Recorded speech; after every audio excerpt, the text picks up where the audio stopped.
we're going to take some time to focus on a serious topic, and that is mental health and suicide. September marks National Suicide Prevention Awareness Month.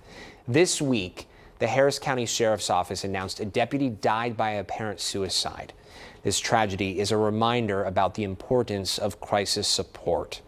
UTHealth offers a free mental health program to help law enforcement deal with trauma. About this service is Dr. Ron Acierno, Executive Director of the UTHealth Houston Trauma and Resilience Center. Dr. Acierno, thank you so much for coming on the show this morning. We appreciate your time. Thank you for having me.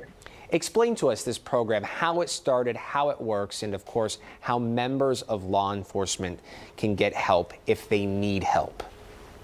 Okay, well, the program is through the Department of Psychiatry, and it was initiated by a state grant, Victims of Crime Grant Act, out of the Attorney General's office. That lasted 1 year, and then Commissioner Garcia, Precinct 2, has stepped up to continue the program. You know, he has a history in law enforcement and is very supportive of law enforcement. So Commissioner Garcia gave us funding to continue this program, and basically what we do is very short-term, intense, evidence-based treatment for post-traumatic stress disorder and depression through home-based telehealth or car-based or wherever the first responder happens to be.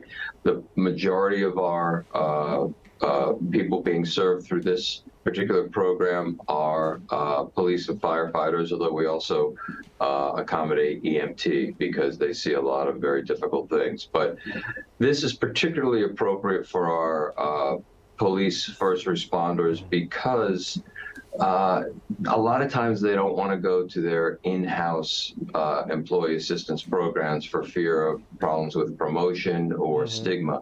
So this provides an sort of off-book service, and because Commissioner Garcia's office is covering the cost, it's free of charge. And we meet the policemen and women where they're at, because this is home-based telehealth, or like I said, car-based telehealth, or wherever they can find a quiet place for 60 to 90 minutes a week. Yeah, you know, you bring up a really great point. I've done several stories with different law enforcement agencies, different first responders, groups of first responders.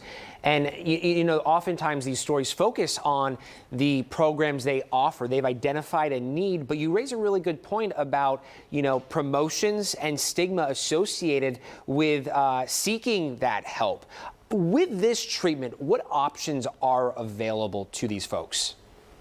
So stigma is a big deal, and we want people to get over that hesitance and that hump of stigma and reticence. So we do a quick screen, and then we do a thorough assessment, and then we get right into 10 to 15 weeks or half that time if they want to do it twice a week of evidence-based treatment. And the treatment's a no pain, no gain treatment, meaning it's not comfortable. You have to work. You have to talk about the worst things that you've experienced.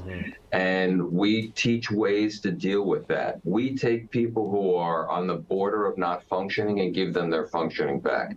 And then, to be completely transparent, we try to convince them to make use of their internal EAPs. But we handle the worst of the worst aspects of the problem and then try to turn them over to their in-house support for the more general side effects. Maybe there's been marital issues, maybe there's been substance abuse after the trauma.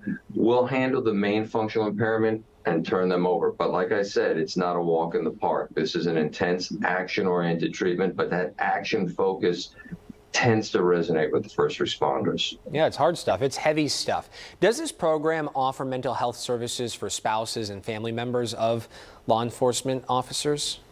Yes, if their problems in the mental health realm are related to their first responder spouse's work, then absolutely. And a lot of times they are related. They have to hear about this stuff.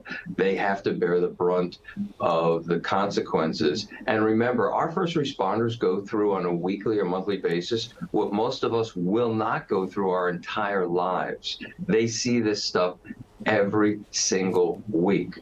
So it's a very heavy stress burden to bear. And even if they're not involved in a shooting, they might have to go to the aftermath of a horrible accident or a shooting. This affects you.